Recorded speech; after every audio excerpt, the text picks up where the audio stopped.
What up, ladies and germs, boys and girls, children and senior citizens all over the world? It is I, Rodimus Prime. Rod, I need a favor. What's that? I don't need a brother. I don't need a friend. I need the Mafia. Get the fuck off. Oh, shit. Oh, I'm sorry. Oh, no, you're good. You're good. We're here today to talk about Fight for the Fallen. I'm War Machine MJ. We are the 3-count Mafia. Yes. We kind of messed it up. But we messed it up, but yeah. you get what we're going Yeah. for. Anyway, like you said, we're here to talk about Fight for the Fallen this Saturday, July 13th. I'm fucking up too. It's been a long night. So July 13th. July 13th, as of this recording, coming up this Saturday, streaming free and live on Bleacher Report. For US and Canada. Yeah, and the Fight app too. Yep. Anyway, this will be at Daly's Place in Jacksonville, Florida, home of the Jacksonville Jaguars, in which the Khan family owns.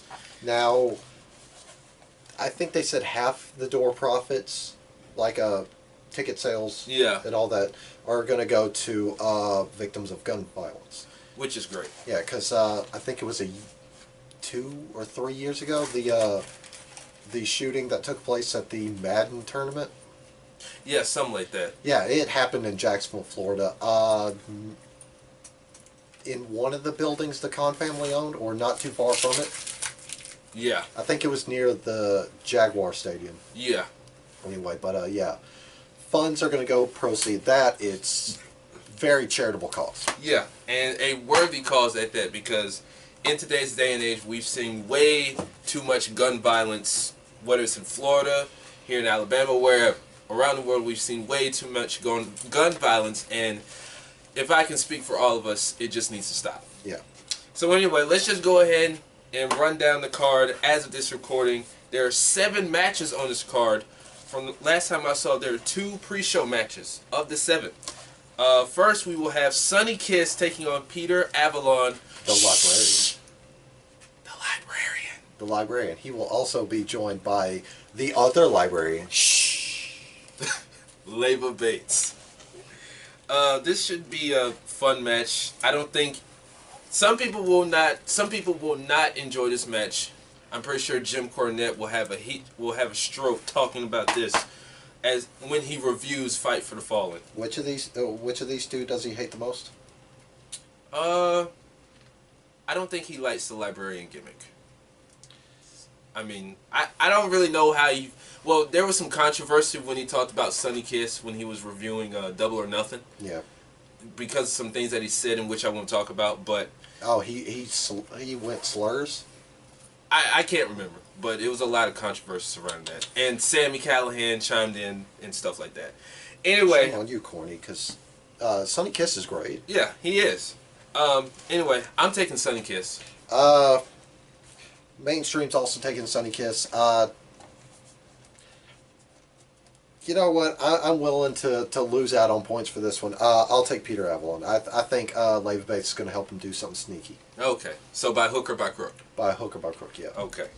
Next, we'll have a 6-man tag team match. We will have the team of Jimmy Havoc, Darby Allin, and Joey Janela, if he's not fighting Enzo Amore at a concert, taking on the team of MJF, Shawn Spears, and Sammy Guevara. Now, if you watch Fyter Fest, MJF is pretty hot with Shawn Spears right now because he blasted his best friend and mentor, Cody Rhodes, in the head with a steel chair. Yeah, in one of the latest episodes for Road to Fight for Fallen, Fight for the Fallen. For the Fallen. Yes. Okay, I'm either calling it that or I'm calling it Fyter Fest again. Anyway, after Fyter Fest, as Shawn Spears was getting escorted out of the building, he was met by an irate MJF who was just wanting to throw hands. Yeah. MJF was the first person out there to help Cody, along with SCU, as they were escorting Cody to the back after he was blasted with that chair. And the cohesiveness on this team, minus Sammy Guevara, I don't see it working. Now, as far as Jimmy Havoc, Joey Janela, and Darby Allin, that could be... to me, that's a mix of styles. That's something different. maybe that team will not work. Who knows? But as far as I'm concerned, this stuff with Shawn Spears, MJF, you take Sammy Guevara out of the equation. It's not going to work.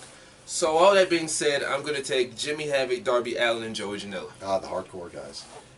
Mainstream's also picking them. I'm going to second down on them. Okay, so you're saying... Yeah, we're all saying the extreme guys. Okay. Alright, next we will have an awesome tag team match. Potential 5-star match, in my opinion. SCU taking on the Lucha Brothers, Phoenix and Pentagon Jr. Yeah, it's the designated tag team slot of SCU. Frankie Kazarian and Scorpio Sky. Yes. Yeah, this is going to be an absolute barn burner. Two of the best tag teams in the world, bar none. Facts. And these two teams can do no wrong, and they will do no wrong this Saturday at Fight for the Fallen. And a part of me wanted to pick SCU, but I'm going to go the Lucha Brothers. Hang on. Sorry, I'm chatting with somebody else. Anyway, Mainstream is picking the Lucha Brothers as well. Yeah, I'm going to double down on Lucha Brothers because they've aided the past couple of events. Yeah. So if wins and losses really matter and you want to establish them as a dominant tag team heading into All Out, which... No, there won't be tag titles by that point. No. Never mind. But yeah, I feel like the narrative's going to be the Young Bucks versus Lucha Bros at All Out. Yeah.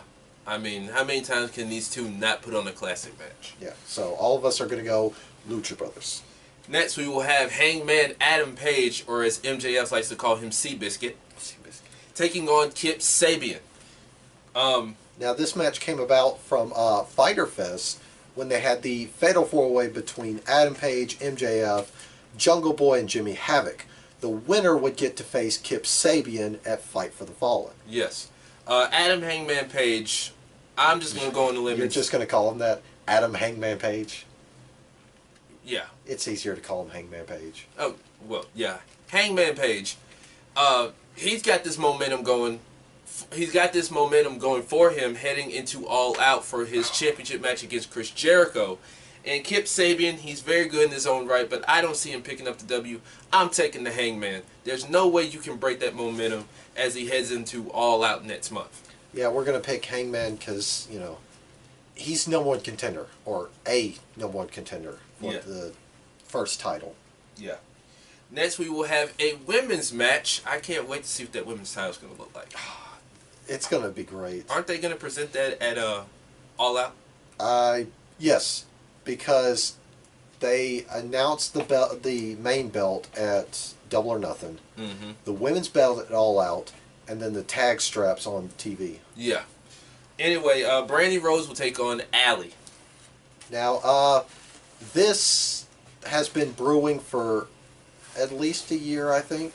Yeah, because it's like they'll show them sometimes on Being the Elite and the All Elite channels and stuff, the All Elite videos and stuff like that. And, you know, they'll kind of have this, I'll say, awkward interaction where it's like, oh, you know, I respect you and blah, blah, blah. And then... It's this love-hate relationship. Yeah, basically. I think it goes back to their time in Impact. Yeah, because Allie talked about on the latest episode of Road to Fight for the Fallen. Yeah. Where she's been in the business 11 years. She became Impact Knockouts champion, so on and so forth. And, you know, Brandy Rose, she's doing her thing with Cody. She somewhat did her thing in Impact, Ring of Honor, etc., etc. Yeah, the episode of Road to Fight for Fallen, before this latest episode, she talked about how she used to be an ice skater. But every time it come down to the big moment, she would crumble under the pressure. Yeah. So that's what it's all about, is just, you know, rising to the occasion, you know, just make sure she doesn't crumble to the pressure again. Yeah, basically overcoming your fears. And even Allie said that even with being in the business 11 years, she still struggles with confidence. Because, I mean, you're out there in front of X amount of people. You don't want to fuck up. You don't want to go out there and just give a half-ass show. You know, you want to go out there and give the best you got, whether it's win, lose, or draw. So, I mean, I feel like this match can go either way, but I'm going to pick Brandy Rhodes. I feel like she will overcome the odds, she will rise to the occasion, and she will grasp, as they say, the brass ring and get that victory. This one's kind of hard for me. Mainstream's picking Allie on this one. But, yeah, this is kind of hard. Because, since Double or Nothing, the vibe I've been getting is that Brandy is going to be that heel authority figure. I feel like she's already a heel authority figure because look at what she did at Double or Nothing. Like, it was a 3-way match, then she added Awesome Kong, and so I feel like she'll pull some weight, if you will, like once they go to TV and stuff. Yeah. I feel like she'll kind of pull some weight in a heelish type way. I feel like she's already at that heel type spiel. Yeah. I guess that's the word I'm trying to say. So, given with that, I'm going to double down on Brandy Rhodes. I think she's going to win it by hook or by crook. Yeah. Like I said, she's already at that heel level, so we'll see how it goes. We're all picking Brandy Rhodes. Yep. Next, we'll have Shima taking on Kenny Omega. Now, I'm confused on pronunciation. Is it Shima or Sema? Well, they spelled it Sema, C-I-M-A, but they pronounced it Shima, so I'm going Shima. I've also heard it pronounced as Sema. Yeah, so I'm confused. If we could get a universal, a singular pronunciation, yeah. we'd be good. Yeah. Other than that, this match is going to be an absolute barn burner. Yes. Sema has trained, or Shima, whichever you prefer, has trained a number of people in the business, basically a who's who, including the Young Bucks. I think Daniels. I can't remember. I know the Young Bucks said he trained them. He's had a long relationship with Christopher Daniels because they've known each other 20 plus years. Both guys have been in the business nearly 30 years. Yeah. So, I mean, this match can go either way. Kenny Omega, I mean, we don't need to talk about how great he is. Mr. 6 stars. Yeah, Mr. 6.5 stars, whatever you want to call him. I'm going to go Kenny Omega. Mainstream's going to go Kenny. However, there's one X factor you need to involve with Kenny Omega. Mox. Yeah, but see the thing, Mox won't be at Fight for the Fallen. Because B Block is starting for the G1. Oh, right. Wait, are they back in Japan doing G1? I think Day 2 is going to be in Japan. Because Day 1 was in Dallas. I mean, it kicked off. A Block kicked off in Dallas. So this Saturday will be B Block. So okay. I think they're in Japan. Well, I was going to say Shima because they're going to have Mox interrupt the match, but yeah. I'm going to triple down on Kenny Omega then. Yeah, since Mox is dealing with the G1. Like I said, B Block kicks off G1 this Saturday also, so we won't see Mox, but he will see Mox at All Out next month, so we'll be looking forward to that. Yeah. Now, a quick explanation on how Mox is going to run between AEW and New Japan. Basically, he's free to do whatever he wants as long as he shows up to certain AEW events. Yes. Until TV kicks off in October. Yeah. But Japan does not want him on their U.S. shows. Yeah. So he's not going to be at Fighting Spirit Unleashed? I don't know. What's the name of the tour? Oh, Fighting Spirit Unleashed. Yeah. Since that's going to be in late September. Yeah, in late September, and there are U.S. dates involved. He's not going to be at any of those U.S. dates. Yeah, so. In fact, AEW is a taboo word to New Japan. Yeah, I don't think they too much like AEW right now. I don't think they too much like specific members of the AEW roster. Yeah. Because they gave them their word they were going to re-sign, or, it was almost a done deal, and then they just. Yeah. Yeah, those names include the Young Bucks, Cody, I believe Kenny, yeah, and Trent Beretta. Yeah, because with Kenny, after Wrestle Kingdom this year, I don't think he let anybody know that he was leaving. It was kind of like, oh, I'm done, I'm out of here. Fuck you. Yeah. I know Trent Beretta, they said he pretty much gave them his word he was going to re-sign, but he didn't. Yeah. Davey Boy Smith, and we'll move on to the next match. Davey Boy Smith, he quit New Japan, I think because of creative reasons. Really? Yeah. That's why nobody's seen. That's why I haven't seen him, or anybody else who watches New Japan haven't seen him lately. Because he always would tag with Archer. Oh, Killer Elite Squad. that sucks because KES was so good. Yeah. Apparently, Davey Boy Smith Jr. quit New Japan because I think of creative reasons. So they're kind of moving in a new direction, and I guess he didn't like it. So, but he's doing good in MLW. So Yeah. Well, before we move on to the main event, there's another attraction that AEW is going to do at Fight for the Fallen. They're going to do one of the most, possibly one of the most dangerous and, well, one of the most risky things they could do. They're going to give a live microphone to an irate Chris Jericho. who still wants to thank you, by the way. You stupid idiot. Yeah, Chris Jericho will be in Jacksonville at Fight for the Fallen. He still wants to thank you for AEW being the success that it is right now. He's getting a live mic. They wouldn't have a TV deal if it wasn't for him, damn it. No.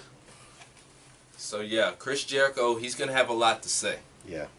Anyway, let's move on to the main event. It is the Young Bucks taking on... I don't need a friend. I don't need a partner. I need a brother. Yes, Cody and Dustin Rhodes. Like I told this guy off camera. Ever since then, the Young Bucks have been poking fun at this on Being the Elite. They are just milking this stuff to death. On the latest episode of Road to Fight for the Fallen, Cody and Dustin talked about that. And I think it was where Dustin said, you know, I like the Young Bucks. They're very good. They're very agile. But the way they're making fun of what happened really pissed me off. Yeah. Now, granted, it was an emotional moment. Okay, it was really emotional. But it's pretty meme worthy if you ask me. It is. I mean, you know, because that was one of the questions on the BTE mailbag. Was Matt got asked that and he said, you know, it was an emotional moment. I'm tired of seeing it. Yeah, and that moment was somewhat similar of what happened with Dustin and his father, Dusty Rhodes, back in the day. It was like WCW, like early '90s or something like that, where you know it was an emotional moment where Dusty had asked to be Dustin's partner. I don't know who they were feuding with, but the moments were somewhat similar. So listen, baby, I don't need a friend. I don't need a partner. I need my thumb. Yeah. So yeah, the Young Bucks, they're gonna go in there determined. The Rhodes brothers, I mean, they're gonna go in there ready to kick some ass when it comes to the Young Bucks. But anyway, I think this will be a 5-star classic. Knowing Meltzer, as much as he loves the Young Bucks, he'll probably rate it 5 stars. Who knows? Yeah. But anyway, I'm gonna take the Rhodes brothers, Cody and Dustin. I think they'll find a way to shut them up. Yeah, mainstream's going to take Cody and Dustin. I'm going to double down on Cody and Dustin. Yeah, this will be a very good, high intense emotional match. But I feel like the Rhodes brothers, the Young Bucks, they'll just tear the house down, and the Rhodes brothers will find a way to shut them up. Yep. So those are our picks for a Fight for the Fallen this Saturday in Jacksonville, live on Bleacher Report for free and the Fight app. So we'll definitely be in tune to that. Yep. That being said, I'm War Machine MJ. And I'm Rodimus Prime. We are the 3 Count Mafia, and we'll see you guys next time.